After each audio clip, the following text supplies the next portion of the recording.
Welcome to Not Milk Never Milk. Subscribe if you're lactose intolerant.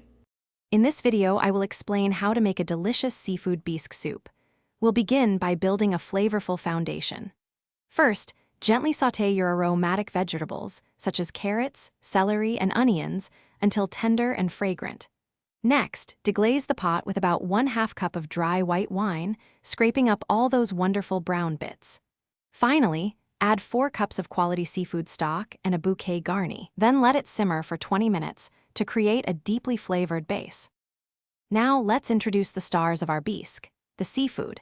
Gently add your preferred seafood, like 1 pound of shrimp, scallops, or lobster, and cook them just until opaque and tender. Carefully remove the cooked seafood and set it aside. Next, use an immersion blender or transfer the soup to a regular blender to puree the base until incredibly smooth. Finally, whisk in about 1 cup of heavy cream and a thickening agent, like a roux, to create that signature creamy texture. With our bisque now creamy, let's refine its flavors. Season generously with salt, white pepper, and a tiny dash of cayenne pepper for subtle warmth.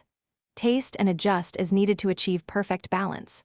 Now, gently fold your reserved cooked seafood back into the soup, allowing it to warm through.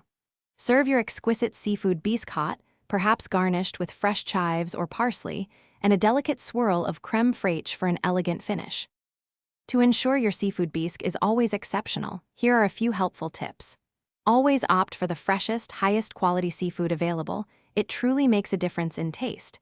Be very careful not to overcook your seafood, as it can become tough and rubbery. Cook it just until opaque.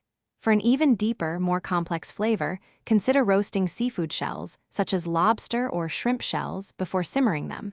Enjoy your homemade, restaurant-quality bisque. Thanks for watching. If this was helpful, leave a like and consider subscribing. See you next time.